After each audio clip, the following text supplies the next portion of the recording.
It really is a terrific privilege to have Alisha Coleman Jensen for the final reflection on the day.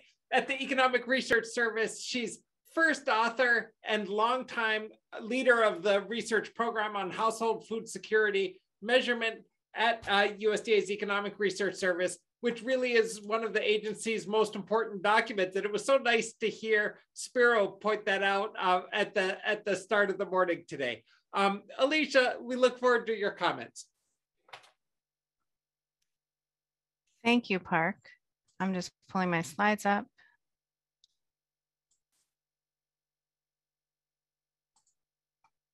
Are you all seeing those slides in presentation view? Not yet. Yes. Okay, great. Thank you. So thank you all for joining us today. It's really been a great day, and I've enjoyed hearing from all of the presenters as well as the discussants and hearing the questions from attendees. So as Park said, my name is Alisha Coleman Jensen at USDA's Economic Research Service. And I want to start by saying there was a really nice shout out to Mark Nord at the end of the last session. And he was a wonderful mentor when I started at ERS. And I think we're all indebted to him for his work and commitment to the food security measure, because I think its strength of where we are today is in large part due to his efforts. And I do recommend that you should read all of his papers, as Dave Rebar said. So I want to talk today about just briefly about the history of the food security measure, and then talk about the importance of looking ahead and talking about some investments that ERS has been making in food security data and research. You know, today, of course, is the culmination of one of those investments, and there's the others that we've been working on as well that I want to make sure everyone is aware of.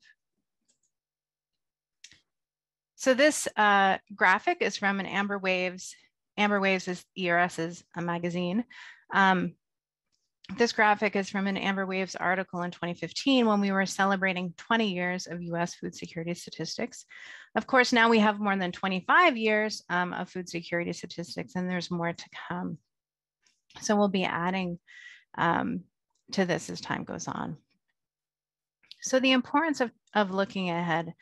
So a few years ago, when we were approaching 25 years of food security data collection, the ERS food security team, myself and Matthew Rabbit, Christian Gregory, and Shelley Verplug and others,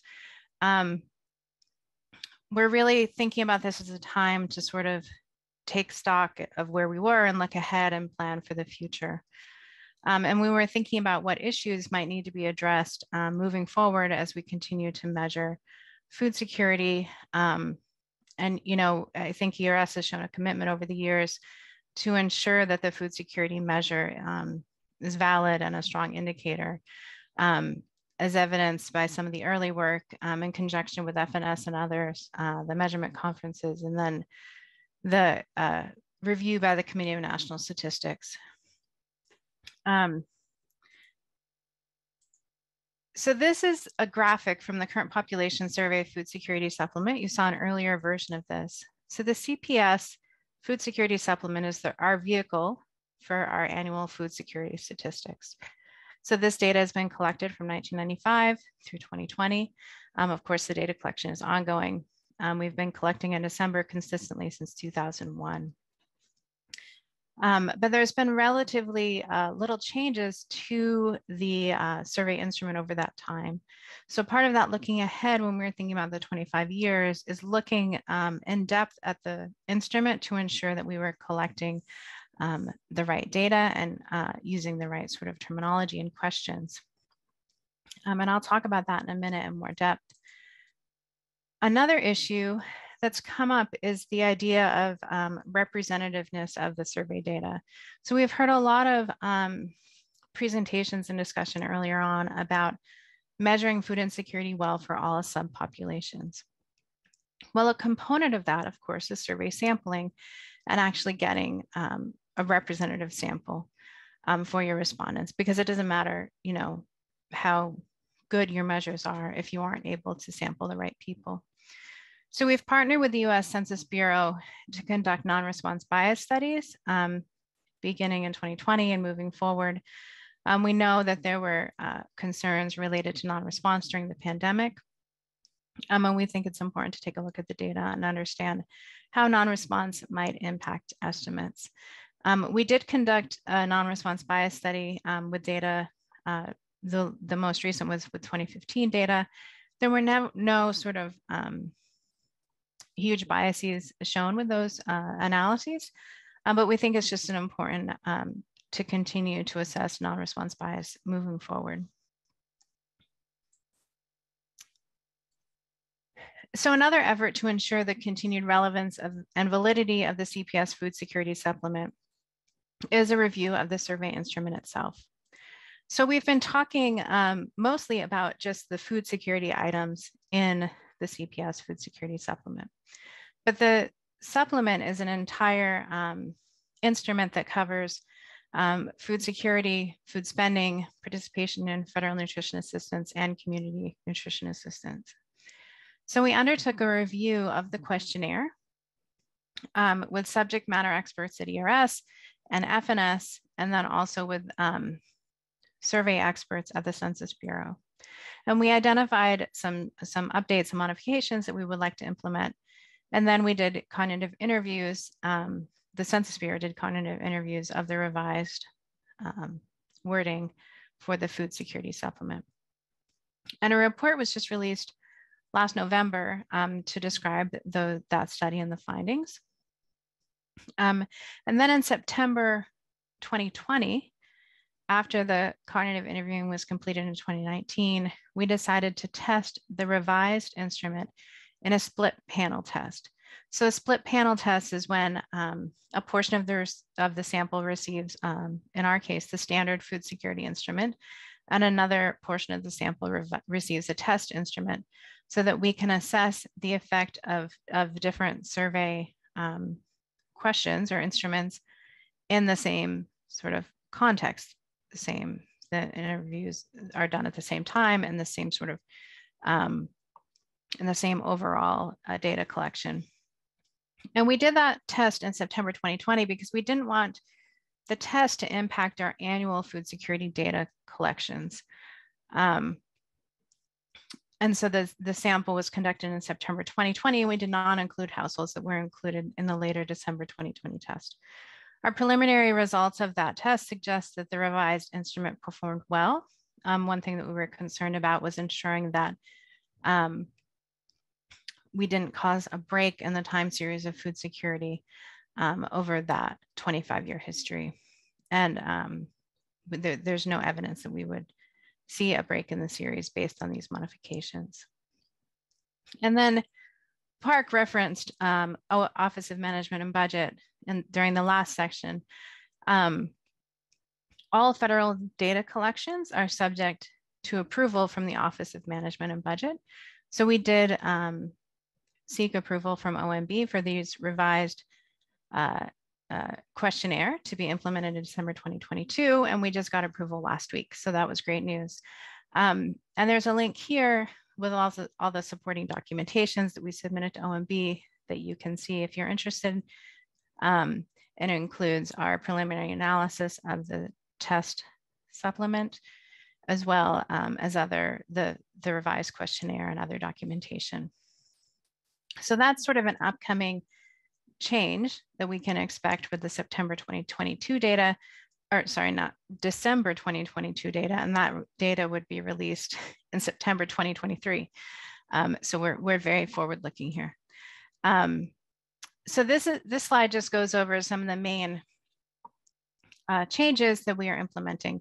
And I will say up front that none of these are huge changes, but for food spending, for example, we work to update the changes in terminology related to revisions in the retail environment and technology. For example, we're now asking about spending for online food purchases, which of course we didn't ask about online food spending in 1995 when the survey was first developed.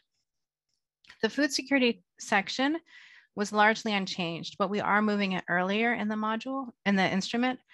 It used to be that food spending was asked, and then federal nutrition assistance, and then food security. So we're moving food security questions after food spending. There were a couple of minor changes in a couple of child items to standardize the resource constraint to there wasn't enough money for food for all of those items.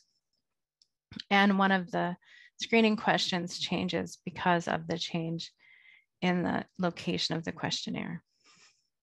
The Federal Nutrition Assistance section has slight modifications to questions on school meals because we're asking about reduced price meals instead of reduced costs. And that's just more in line with how USDA and others refer to these programs as reduced price, free or reduced price school meals.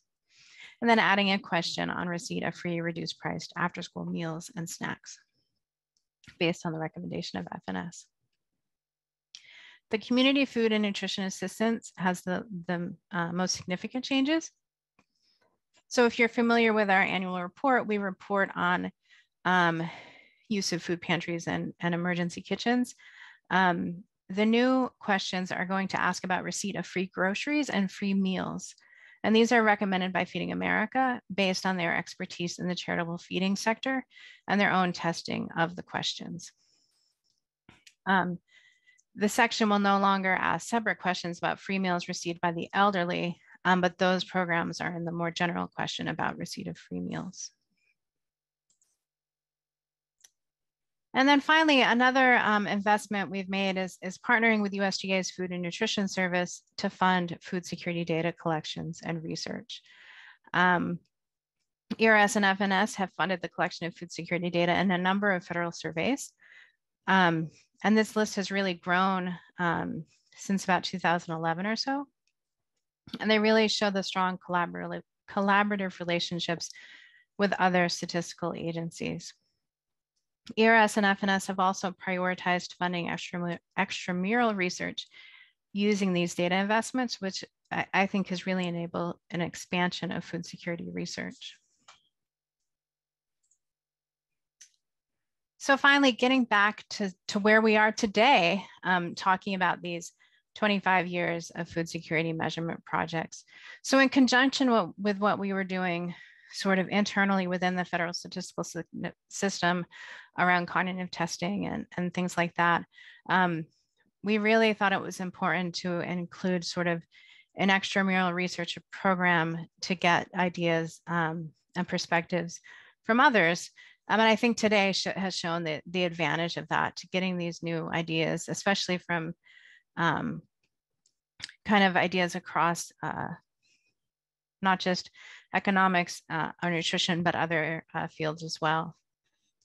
And we've asked all grantees to include actionable next steps in their final research papers. I'm a very pragmatic person, and I really look forward to the ideas people have for kind of feasible improvements moving forward.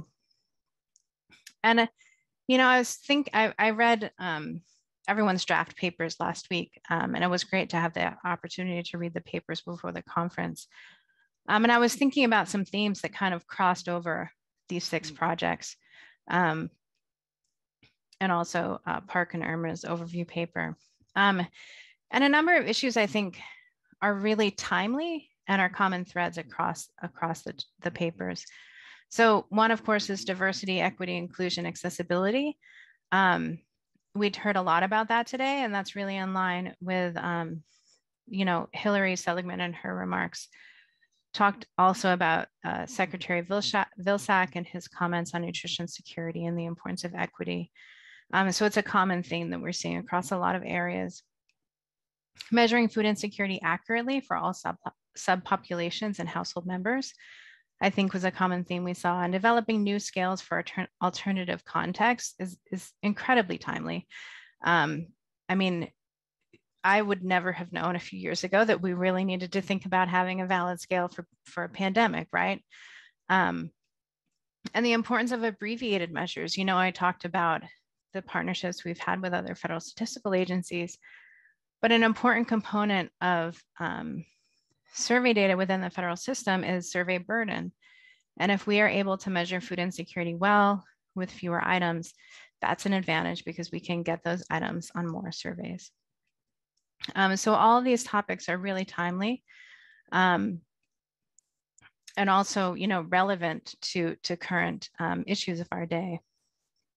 And I think one thing that I found in looking at all of these was on the whole, I think the studies emphasized both the flexibility and the stability of the food security measures. So what I mean by that is they showed that the strength of the food security measure working across a lot of different populations and contexts. You know, I think all these presentations showed areas of improvement or pointed to ways to strengthen the scale or the measure. And I don't think I'm being too Pollyannish, but I don't think any of them showed that it was broken or not useful. I think they all showed that it was a stable, valid, and reliable measure. And I think that we will be able to adapt it to these different contexts and measuring food insecurity well for these different populations. Of course, I want to thank everyone for their efforts today. First, of course, Park and Irma for making sure this whole small grants program was a success, and their intellectual leadership, as well, of course, as logistical leadership is all very valued and appreciated.